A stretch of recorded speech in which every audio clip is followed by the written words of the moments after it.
ಪ್ರೀತಿಯ ದ್ವಿತೀಯ P U C ವಿದ್ಯಾರ್ಥಿಗಳೇ, ನನ್ನ ಪ್ರಕಾರ, ನನ್ನ ಅನುಭವದ ಪ್ರಕಾರ, ನನ್ನ ಎಕ್ಸ್ಪೀರಿಯೆನ್ಸಿನ ಪ್ರಕಾರ, ಆಯಿತಾ, ನನ್ನ ಒಂದು ಟೀಚಿಂಗಿನ ಮೇಲೆ, ಅನುಭವದ ಮೇಲೆ ನಿಮಗೆಲ್ಲರಿಗೂ ಕೂಡ ನಾನು ಟೀಚನ್ನು ಮಾಡುತ್ತಿರುವಂಥದ್ದು. ನನ್ನ ಪ್ರಕಾರ ದಿ ವೋಟರ್ ಪಾಠದಿಂದ ಆಯಿತಾ ಲಾಂಗ್ ಕ್ವಶನನ್ನೇ ಪಿಕ್ ಮಾಡ್ತಾರೆ. ಆಯಿತಾ, ಹಾಟ್ ಕ್ವಶನ್ನ ಒಂದು ಪಿಕ್ ಮಾಡಬೇಕು. ಅದು ಬಂದರೆ 1 ಮಾರ್ಕ್ಸಲ್ಲಿ ಬರಬೇಕು, ಇಲ್ಲ 2 ಮಾರ್ಕ್ಸಲ್ಲಿ ಬರಬೇಕು. ಹಾಗಾಗಿ ಈ ಒಂದು ವಿಡಿಯೋ ಬಹಳ ಇಂಪಾರ್ಟೆಂಟು. ಬನ್ನಿ. How long did roof stay in port court ಅಂತ ಇದೆ. ನನ್ನ ಪ್ರಕಾರ ಇದು ನಿಮ್ಮ ಎಕ್ಸಾಮಿಗೆ ಬರೋಲ್ಲ. 2 ವರ್ಷ ಅವನು ಅಲ್ಲಿ ಕೆಲಸವನ್ನು ನಿರ್ವಹಿಸಿರ್ತಾನೆ. ಆಯಿತಾ, ಕ್ವಶನ್ ನಂಬರ್ 2 ನೋಡೋಣ. ಈಗ ನೋಡಿ, ರೂಫು ಬೈಸಿಕಲ್ ರಿಪೇರರ್ ಆಗಿ ಎಷ್ಟು ವರ್ಷಗಳ ಕಾಲ ಅಲ್ಲಿ ಸೇವೆ ಸಲ್ಲಿಸ್ತಾನೆ ಅಂದರೆ ಅದಕ್ಕೂ ಕೂಡ 2 ವರ್ಷ ಅಂತ ಇದೆ. ಕ್ವಶನ್ ನಂಬರ್ 3 100% ನಿಮ್ಮ ಎಕ್ಸಾಮಲ್ಲಿ ಇರುತ್ತೆ ಅಂದುಕೊಂಡಿದ್ದೇನೆ. 99% ಆಯಿತಾ, 100% ಅನ್ಬಾರ್ದು, ಸುಳ್ಳು. 99%.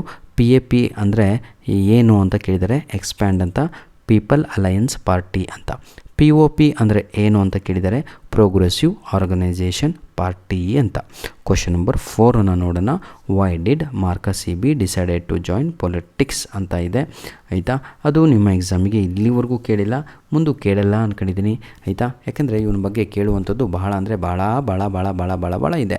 ಕ್ವಶನ್ ನಂಬರ್ 5 ನನ್ನ ಪ್ರಕಾರ ಆಯಿತಾ, ಕ್ವಶನ್ ನಂಬರ್ 5 ನನ್ನ ಪ್ರಕಾರ ನಿಮ್ಮ ಆ್ಯನ್ಯುವಲ್ ಎಕ್ಸಾಮಿಗೆ ಬರುತ್ತೆ ಅಂದ್ಕೊಂಡಿದ್ದೀನಿ. Marcus Ebi before coming to politics initial ಅಂತ ಕೇಳ್ತಾನೆ. ಮಾರ್ಕಸ್ ಇಬಿ ಒಬ್ಬ ಏನಾಗಿದ್ದ ಅವನು? ಇನಿಷಿಯಲ್ ಅಂತ ಹೇಳಿದರೆ ಮೊದಲಿಗೆ ಏನಾಗಿದ್ದ ಅಂದರೆ ಒಬ್ಬ ಸ್ಕೂಲ್ ಟೀಚರ್ ಆಗಿದ್ದ ಅವನು. ನಂತರದಲ್ಲಿ ಏನಾಗ್ತಾನೆ ಎಲೆಕ್ಷನ್ ಗೆದ್ದ ಮೇಲೆ ಅಂದರೆ ಮಿನಿಸ್ಟರ್ ಆಫ್ ಕಲ್ಚರ್ ಆಗ್ತಾನೆ. ಇಷ್ಟೇ. ಕ್ವಶನ್ ನಂಬರ್ 6 ಇಲ್ಲಿವರೆಗೂ ಕೇಳಿಲ್ಲ, ಆದರೂ ಒಮ್ಮೆ ನೋಡ್ಕೊಳ್ಳಿ ಅವನೇನೆಲ್ಲ ತನ್ನ ಯಜಮಾನನಿಂದ ಪಡೆದ ಅಂತ. ಕ್ವಶನ್ ನಂಬರು 7ಕ್ಕೆ ಹೋಗೋಣ ಈಗ ನಾವು. ಇದು ಬಹಳ ಸಲ ಎಕ್ಸಾಮಿಗೆ ಬಂದಿದೆ, ನೆನ್ಪಿಟ್ಕೊಳ್ಳಿ. ಆನ್ಸರಲ್ಲಿ ಏನಿದೆ 2 ಶಿಲ್ಲಿಂಗ್ಸ್ ಅಂತ ಇದೆ, ಲಾಸ್ಟಿಗೆ ಏನಿದೆ 4 ಅಂತ ಇದೆ ಶಿಲ್ಲಿಂಗ್ಸು. ಹಾಗಿದ್ರೆ 2 ಶಿಲ್ಲಿಂಗ್ಸಿನ ಮೀನಿಂಗ್ ಹೇಳ್ತೀನಿ, ನೆನ್ಪಿಟ್ಕೊಳ್ಳಿ. 2 ಶಿಲ್ಲಿಂಗ್ಸ್ ಅಂತ ಯಾವಾಗ ಬರುತ್ತೆ ಅಂದರೆ ಇನಿಷಿಯಲ್, ಬಿಗಿನಿಂಗ್. ರೂಫು ಮೊದಲನೆಯ ಬಾರಿಗೆ ಎಷ್ಟು ದುಡ್ಡನ್ನು ಕೊಡ್ತಾನೆ ಅಂದರೆ 2 ಶಿಲ್ಲಿಂಗ್ಸ್ ಅಂತ. ಹಾಗಿದ್ರೆ ಒಟ್ಟಾಗಿ ಕೊನೆಗೆ ಎಷ್ಟು ಶಿಲ್ಲಿಂಗ್ಸನ್ನು ಕೊಡ್ತಾನೆ ಅಂತ ಇದೆ, ಅದು 4 ಶಿಲ್ಲಿಂಗ್ಸ್ ಅನ್ನುವಂಥದ್ದು ಸರಿಯಾದ ಉತ್ತರ ಆಗತ್ತೆ. ಆಯಿತಾ, ವೆರಿ ಗುಡ್. ಕ್ವಶನ್ ನಂಬರ್ 8 ನೋಡೋಣ, ನೆನ್ಪಿಟ್ಕೊಳ್ಳಿ. ಕ್ವಶನ್ ನಂಬರ್ 8 ಆಲ್ಸೋ ಭಾಳ ಇಂಪಾರ್ಟೆಂಟು. ನೋಡಿ, question number 8 my dear children, pop campaign team leader 5 pounds ಅಂತ ಇದೆ ಉತ್ತರದಲ್ಲಿ. ಹಾಗಿದ್ರೆ ಕ್ವಶನ್ ಏನು ಗೊತ್ತಾ, ಇದು ಯಾರು ರೂಫಿಗೆ ಆಫರನ್ನು ಕೊಟ್ಟರು? ಎಷ್ಟು? 5 ಪೌಂಡ್ಗಳನ್ನು. ಎಷ್ಟು ಕೊಟ್ಟವರು? 5 ಪೌಂಡು. ಯಾರು ಕೊಟ್ಟರು? POP party. POP ಪಾರ್ಟಿನವರು ಕೊಟ್ಟರು, ಅಂದರೆ ಆಪೋನೆಂಟ್ ಪಾರ್ಟಿನವರು ಕೊಟ್ಟರು. ಕ್ವಶನ್ ನಂಬರು 9 ಈಗ ನಾವು ನೋಡೋಣ. Where did the I come from ಅಂತ ಇದೆ. ಐ ಬಂದಿದ್ದು ಎಲ್ಲಿನಿಂದ ಅಂತ. ಐ ಕಮ್ ಫ್ರಮ್ ಮಾಬಂತ ಪ್ಲೇಸ್ ಅಂತ. ಆಯಿತಾ, ಇದು ಕೂಡ MCQಸಲ್ಲಿ ಕೇಳಿದ್ದಾರೆ. ರೂಫ್ ಸ್ವೇರನ್, ಇದು ಬರಲ್ಲ ಬಿಡಿ. ಆಯಿತಾ, ನೋಡಿ ಈಗ ಯಾರು ಇದು ಬರೋಲ್ಲ. ಕ್ವಶನ್ ನಂಬರ್ 10 ಆದರೂ ಕೂಡ ಸ್ವಲ್ಪ ನೋಡ್ಕೊಳ್ಳಿ. 2 ಪಾರ್ಟಿಯ ಲೀಡರ್ಸ್ಗಳು ಯಾರ್ಯಾರು ಅಂದರೆ ಒಂದು ಮಾರ್ಕಸ್ ಇಬಿ, ಇನ್ನೊಂದು ಮಡುಕ ಅಂತ. ಆಯಿತಾ, ನೆಕ್ಸ್ಟು ಕ್ವಶನ್ ನಂಬರ್ 11 ಅಂತೂ ಬರೋದೇ ಇಲ್ಲ ನನ್ನ ಪ್ರಕಾರ. ಕ್ವಶನ್ ನಂಬರು 12 100% ನಿಮ್ಮ ಆನ್ಯುವಲ್ ಎಕ್ಸಾಮ್ ಕ್ವಶನ್ ಪೇಪರಲ್ಲಿ ಬರ್ಬೋದು. Name the symbol of PAP and POP in the story ಅಂತ ಇದೆ. ಭಾಳ ಈಸಿ ಸರ್. PAP ಅಂದರೆ ಮೋಟಾರ್ ಕಾರ್ ಅಂತ ನೆನ್ಪಿಟ್ಕೊಳ್ಳಿ. ಇಲ್ಲಿ ಬರೀ ಕಾರ್ ಅಂತ ಪ್ರಿಂಟ್ ಆಗಿದೆ, ತಪ್ಪು. ಮೋಟಾರ್ ಕಾರ್ ಅನ್ನುವಂಥದ್ದು ಸರಿ. ಆಯಿತಾ, POP ಅನ್ನೋದು ಮ್ಯಾನ್ಸ್ ಹೆಡ್ ಅನ್ನುವಂಥದ್ದು ಸರಿಯಾದ ಉತ್ತರ ಆಗುತ್ತೆ. ಇಲ್ಲಿಗೆ ಆ ವೋಟರ್ ಚಾಪ್ಟರ್ ಮುಗೀತು. ವೇರ್ ದೇರ್ ಇಸ್ ಎ ವೀಲಿಂದ ನನ್ನ ಪ್ರಕಾರ ಸರ್ ಡೈರೆಕ್ಟಾಗಿ ನಿಮಗೆ ಡೀಲು 4 ಮಾರ್ಕ್ಸಲ್ಲೇ ಆಗುತ್ತೆ. ಇಲ್ಲಿ 3 ಮಾರ್ಕ್ಸು ಕೂಡ ಆಗುವ ಸಾಧ್ಯತೆ ಇಲ್ಲ. 2 ಮಾರ್ಕ್ಸು ಇಲ್ಲಿವರೆಗೂ ಕೂಡ ಆಗಿಲ್ಲ, ಆದರೂ ಕೂಡ ನೋಡ್ಕೊಳ್ಳಿ. ಯಾಕೆಂದರೆ ನನ್ನ ಪ್ರಕಾರ ಲಾಂಗ್ ಆನ್ಸರು 3 ಮಾರ್ಕ್ಸು 4 ಮಾರ್ಕ್ಸು ಎರಡೂ ಕೂಡ ಇದೇ ಪಾಠದಿಂದ ಪಿಕ್ ಮಾಡುವಂಥ ಸಾಧ್ಯತೆ ಜಾಸ್ತಿ ಇದೆ. ಹಾಗಾಗಿ ನನ್ನ ಪ್ರೀತಿಯ ವಿದ್ಯಾರ್ಥಿಗಳೇ, ಆಯಿತಾ, ಸ್ವಲ್ಪ ಹಾಗೆ ಲೈಟಾಗಿ ನೋಡ್ಕೊತ ಹೋಗೋಣ. ನಾನು ಆನ್ಸರನ್ನು ಮಾತ್ರ ಇಲ್ಲಿ ಕವರ್ ಮಾಡ್ತಾ ಹೋಗ್ತೇನೆ. ತಮಿಳ್ನಾಡು ಪುಡುಕೊಟ್ಟೈ ಅಂತ ಇದೆ, ಏನು ಅಂತ ಹೇಳ್ತೀನಿ ಕೇಳಿ. ಈ ಒಂದು story where there is a wheel ಅನ್ನುವಂಥದ್ದು ತಮಿಳ್ನಾಡು ಸ್ಟೇಟಲ್ಲಿ ನಡೆಯುವಂಥದ್ದು, ಪುಡುಕೊಟ್ಟೈ ಡಿಸ್ಟಿಕ್ನಲ್ಲಿ. ಆಯಿತಾ, ನೆಕ್ಸ್ಟ್ ಏನು ನಡೀತಾ ಇರುತ್ತೆ ಅಲ್ಲಿ? ಸೈಕ್ಲಿಂಗ್ ಮೂಮೆಂಟ್ ನಡೀತಾ ಇರುತ್ತೆ. ಹಾಗಿದ್ರೆ ಆ ಸೈಕಲ್, ಕ್ವಶನ್ ನಂಬರ್ 2 ಬಹಳ ಇಂಪಾರ್ಟೆಂಟು MCQಸಿಗೆ. ಸೈಕಲ್ ಅನ್ನೋದು ಎದಕ್ಕೆ ಸಿಂಬಲ್ ಅಂತ ಹೇಳಿದರೆ ಮೆಟಾಫರ್ ಅಂತ. ಆಯಿತಾ, ಯಾವುದಕ್ಕೆ? ಇಂಡಿಪೆಂಡೆನ್ಸು, ಮೊಬಿಲಿಟಿ, ಫ್ರೀಡಮ್ ಅನ್ನುವಂಥದ್ದು 3 ಕೂಡ ಸರಿಯಾದ ಉತ್ತರ ಆಗುತ್ತೆ. ಕ್ವಶನ್ ನಂಬರ್ 3 ನನ್ನ ಪ್ರೀತಿಯ ವಿದ್ಯಾರ್ಥಿಗಳೇ, ನೇಮ್ 2 ಫೀಮೇಲ್ ಸೈಕ್ಲಿಸ್ಟ್. ಬರೀ 2 ಕೇಳಿದರೆ, ಹಾಗಾಗಿ ಅಲ್ಲಿ ಫಾತಿಮಾ ಇದೆ, ಜಮೀಲಾ ಬೀಬಿ ಇದೆ. ಎಲ್ಲರೂ ಬರೀರಿ ಅಂದರೆ ಅವಕ್ಕನ್ನು ಕೂಡ ತಾವುಗಳು ಬರೀಬೇಕಾಗತ್ತೆ. ವಾಟ್ ಈಸ್ ಅರಿವೋಲಿ ಇಯಕ್ಕಮ್ ಅಂತ ಇದೆ, ಅದು ಒಂದು ಆರ್ಗನೈಸೇಷನ್ ಸರ್. ಆಯಿತಾ, ಅಷ್ಟೇ, ಮತ್ತೇನು ಬರೆಯೋ ಅವಶ್ಯಕತೆ ಇಲ್ಲ. ಸೆಂಟ್ರಲ್ ಕೋಆರ್ಡಿನೇಟರ್ ಅಂತ ಕೇಳಿದರೆ 100% ನಿಮ್ಮ ಎಕ್ಸಾಮಲ್ಲಿ ಬರ್ಬೋದು. ಆಯಿತಾ, ಎಸ್ ಕನ್ನಮಲ್ಲ ಏನಪ್ಪ ಎನ್ ಕನ್ನಮಲ್ಲ ಅಂತ ಇದ್ದರು, ಅದು ಸರಿಯಾದ ಉತ್ತರ ಸೆಂಟ್ರಲ್ ಕೋಆರ್ಡಿನೇಟರ್ ಅಂತ. ಆಯಿತಾ, ಕ್ವಶನ್ ನಂಬರು 5 ನೋಡೋಣ. Whose brain child was the cycling movement ಅಂದರೆ ಶೀಲಾ ರಾಣಿ ಚುಕಂತ್. 50% ಚಾನ್ಸ್ ಇದೆ ನಿಮ್ಮ ಆ್ಯನ್ಯುವಲ್ ಎಕ್ಸಾಮಿಗೆ ಬರ್ಬೋದು. ಕ್ವಶನ್ ನಂಬರ್ 6 ಬರಲ್ಲ ಅಂದ್ಕೊಂಡಿದ್ದೀನಿ. ಕ್ವಶನ್ ನಂಬರ್ 7 ನಿಜವಾಗಿಯೂ ಬರಲ್ಲ, ಅದು ಕೂಡ. ಕ್ವಶನ್ ನಂಬರ್ 8 99% ನಿಮ್ಮ ಕ್ವಶನ್ ಪೇಪರಲ್ಲಿ ಬರ್ಬೋದು. ಒಂದು ಮೇಲ್ ಆ್ಯಕ್ಟಿವಿಸ್ಟಿನ ಹೆಸರು ಬರೀರಿ ಅಂದರೆ ಮುತ್ತು ಭಾಸ್ಕರನ್.